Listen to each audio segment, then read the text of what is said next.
The Secret of the Silver River. The sun climbed over the rolling hills, painting the meadows in shades of honey and gold. Wren, a small cat with wide, curious eyes, skipped along the path. Behind him walked his mother, May, carrying two long bamboo fishing rods.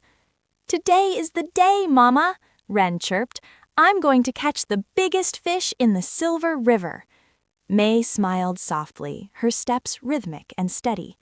"Fishing takes more than a rod and a river, Wren," she said. "It takes a quiet heart." They reached the riverbank, where the water sparkled like fallen stars. The air was thick with the scent of damp moss and sweet clover. May found a flat gray stone and sat down, carefully unwinding her line. "Watch closely, Wren," she whispered. She cast her line into the water with a silver splash. "Now we wait. You must be as still as the trees and as patient as the stones." Wren sat on his own little patch of grass and dropped his hook into the water. He stared at the red bobber floating on the surface. 1 minute passed, then 2. Suddenly, a bright blue dragonfly zoomed past his ear. It danced over the reeds, its wings shimmering like stained glass. "Look at that!" Wren cried, his eyes following the darting blue speck. Before the dragonfly could fly away, Wren dropped his rod and lunged for the dragonfly. He tumbled through the tall grass, swiping his paws in the air. "I've almost got you," he laughed. The dragonfly zigzagged higher and higher, leading Wren far from the river's edge, until it finally vanished into the bright blue sky. Wren trotted back to the river, panting and empty-handed. He saw his mother lifting her rod. A beautiful, shimmering fish wiggled at the end of her line. "Oh, Mama, you caught one!" Wren exclaimed. May gently placed the fish into a wooden bucket filled with water.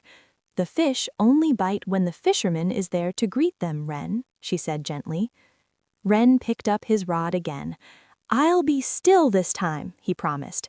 He watched the water intently, but soon a yellow butterfly fluttered by. It landed on a nearby daisy, opening and closing its wings. Wren felt his paws itch. It was so close. Surely one little chase wouldn't hurt. He dropped his rod once more and bounded after the yellow wings. Wren chased the butterfly through a thicket of ferns and under the shade of a weeping willow. He hopped over fallen logs and crawled through tangled vines, but the butterfly was too quick. It drifted across the river where he couldn't follow. Wren sighed, his fur dusty and stuck with burrs. He realized the sun was beginning to dip lower in the sky. When Wren returned to the stone, May had caught another fish. Wren looked at his own dry rod lying forgotten in the grass. He felt a lump in his throat. "I didn't catch anything at all," he whispered, looking down at his paws. May reached out and patted his shoulder. "You were busy chasing the breeze, little one. The river has gifts for those who stay to receive them." Wren took a deep breath. He sat down, gripped his rod firmly, and cast his line. This time, when a cricket chirped loudly in the grass, he didn't look. When a frog splashed nearby, he kept his eyes on his red bobber. He felt the warmth of the sun on his back and listened to the steady hum of the river. He became as still as the trees and as patient as the stones. The world grew quiet. Wren didn't even blink. Suddenly, the red bobber gave a tiny twitch. Then it pulled deep under the water. Wren felt a strong tug on his line. His heart raced, but he didn't jump. He waited for the perfect moment, just as May had shown him. "Now," he whispered to himself. With a steady pull, Wren lifted his rod.